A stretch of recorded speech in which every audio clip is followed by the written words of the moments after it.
Hey, what's up everybody? The Amazing here bringing another review. This time is of the SH Figuarts Kamen Rider Ibuki from Kamen Rider Hibiki, the series.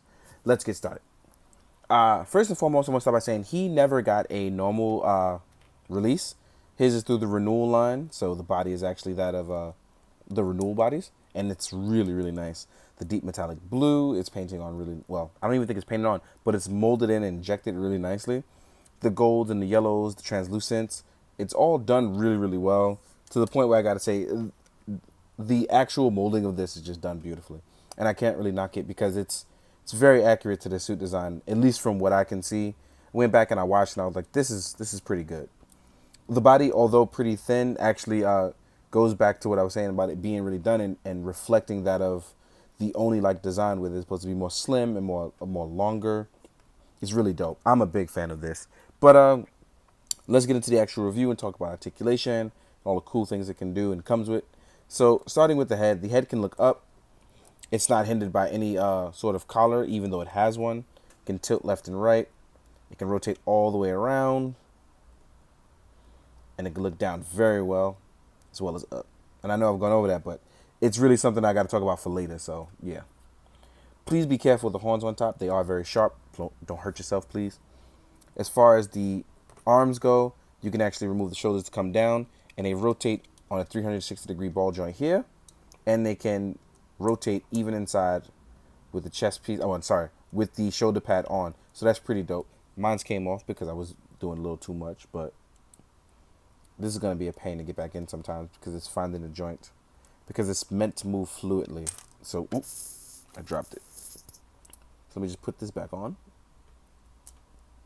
And that's what I was talking about. It's meant to move fluidly, and now it's knocking itself over. So let me just try to get this on.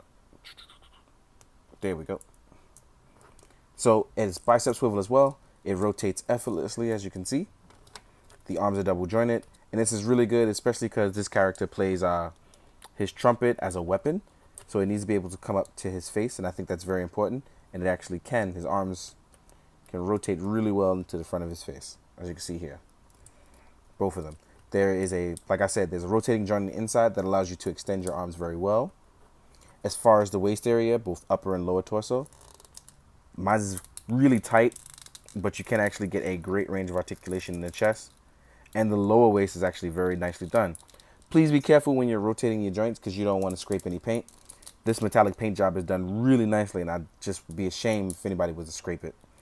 So you actually get a great range going left and right to the point where you can actually get, as you see here, his torso is actually over here, chest is all the way over here, so it rotates really, really well. Next up, for the leg articulation, legs can go forward and actually rotate really far backwards to the point where the character can do it split very easily. There's thigh rotation as well. See, it rotates left and right. There is no paint scraping here. That was a problem I had with my Hibiki that I don't have here. So that's really dope. And it's a really nice fluid joint. It really is. Legs are double jointed. Great rotation on the ankles as well, that it folds all the way in, as well as toe pivot. So it's all really nice stuff that is just going on. Really nice that it has gone for it. If you are a fan of Hibiki, Ibuki may automatically be a buy for you, especially if you liked Hibiki himself. So as you can see, the range here is very, very wide. So I like this. Ibuki also comes with a ton of stuff. There is no two set of matching hands as well, so I'm going to get into that right now. As you can see, you have a spot to where you want to hold this disc. You can actually plug it in right here. There's also a piece to plug it in regularly, so that way it doesn't show at all. I'll go into that in a second. There's also a piece to plug it on the side. So if you are not using his transformation device, which will be on his right-hand side, when you don't want to use it or you want to plug it in, there's a small port piece that you can barely see. It very minuscule, so please be careful with this. You see it's right here. Just one piece you could plug on either side when not using either one. This is the piece for his transformation device. You can show it as it's holding the device. If I can get it to focus. There we go. This one is the one holding the device, and then you get a blank one when there's nothing there.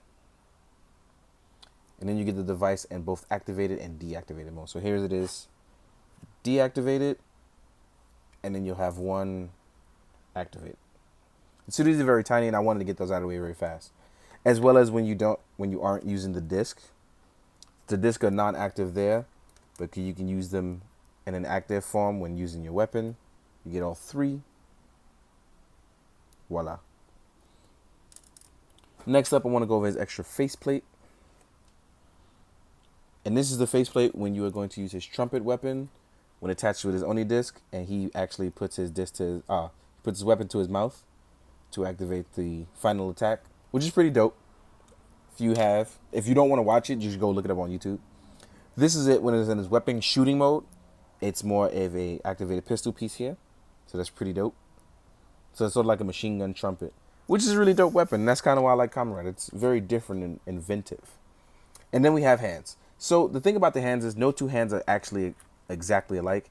And the reason why is because there are a slew of hands that actually, maybe I should just bring them all out and focus down on it. Because there are a slew of hands that allow you for holding the trumpet in different ways when playing it like an actual trumpet. So outside of the relaxed hands, you actually get a ton of hands that are going to pretty much show you, hey, look, I can do this. And I'm going to play the trumpet as if it was a musical weapon. So this is the first time I'm actually going to do something like this, where I focus down on the hands. So these sets of hands, as you see, you'll see it each time. It's just different. So I'll show you each set of hands. And that's really dope because it gives you a more realistic view of it, actually. You see playing it.